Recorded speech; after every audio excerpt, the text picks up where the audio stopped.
The 10 Pillars of Wealth by Alex Becker. This book talks about how millionaires think and act.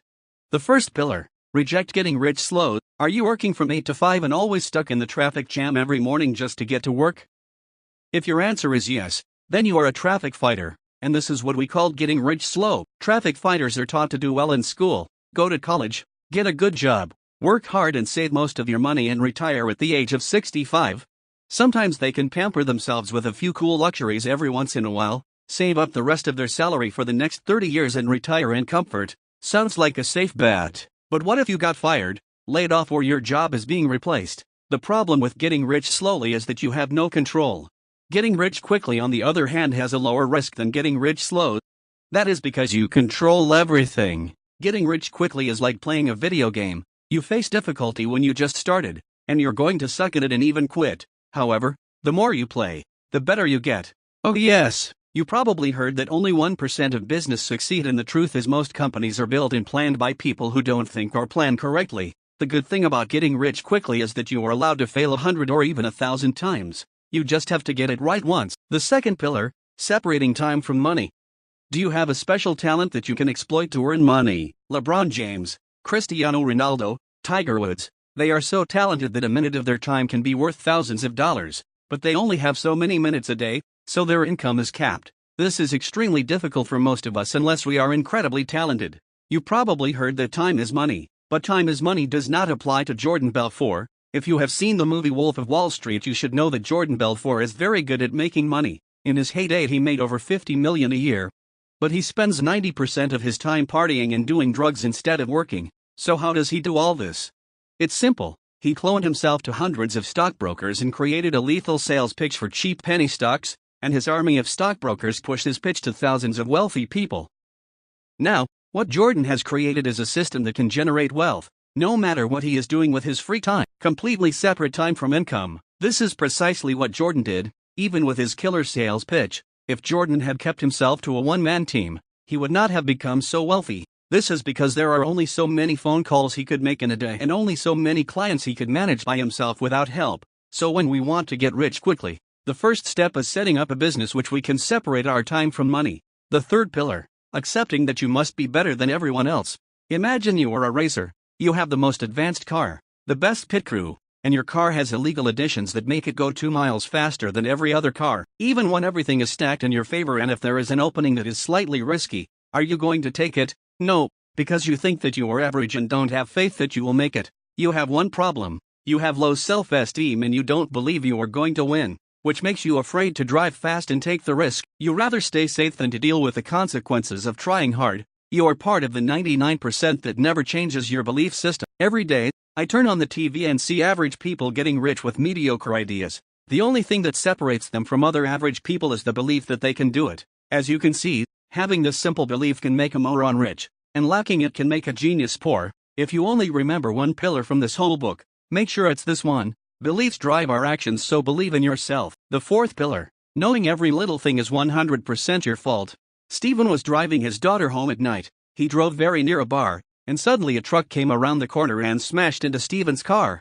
Stephen and his daughter die on impact. The driver has a bump on his head and can walk away from the accident.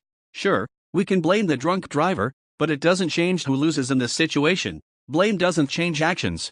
In order to generate wealth, you have to control wealth, and in order to control it, you have to take as much control of it from other people and factors as you can. The more responsibility you accept, the more control you have over your business. In business, no matter whose fault it is, you will be the one who pays the price. How do you solve this? As a business owner, you need to check your employee work constantly, and, if it's not up to standard, fire them quickly so that you can find another employee who will meet your standards. By accepting blame, I can prevent 90% of all possible issues and 99% of big problems before they happen. This is why so many people think business is risky. It is because they do not accept blame. The fifth pillar: adopting an abundance mindset. Have you seen guys trying to pick up girls at a bar and fail sadly? Of course you have. It happens every 15 seconds in the world. These guys think that there is a finite amount of girls in the world and they becomes nervous because he is terrified of rejection. He believes that one no is the end of the world. Yes, there are lots of creepy guys at bars, but there is another type of bar guy as well. The confident bar guy. These men do not seem nervous at all, and most of the time, You will notice that they don't seem to really care if the girl likes them or not, and girls find this extremely attractive. The same belief of abundance applies to money and how quickly you can make it.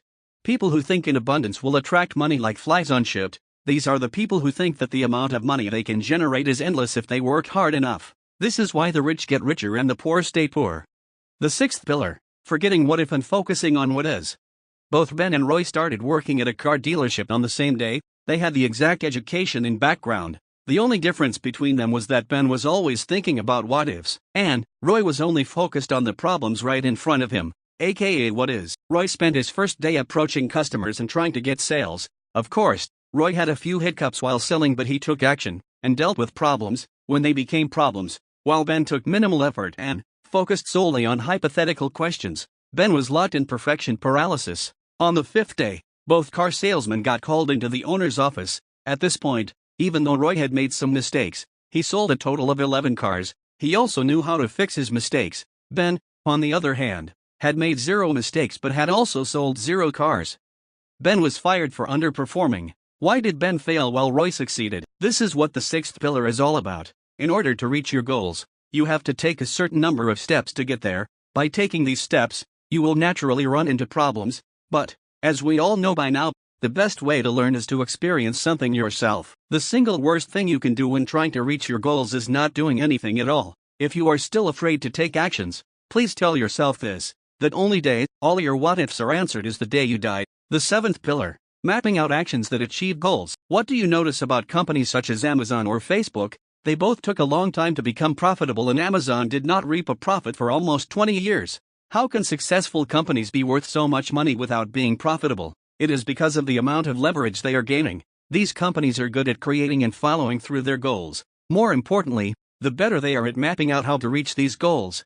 Very few multimillionaires make their money in a single event. Yes, some buyouts result in hundreds of millions of dollars made in a day, but these buyouts are usually the result of hundreds of small events over many months or years. The eighth pillar: focusing solely on what gets you paid. Amy writes out her goals and tasks that she wants to get done this month. Now she needs to ask herself, how much of an impact will this goal have on her big goal?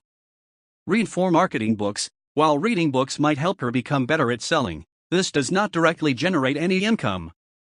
Work on ranking SEO websites for practice. While this will help Amy provide her service better, it will not get her paid, which means it will not get her any closer to making $10,000 per month.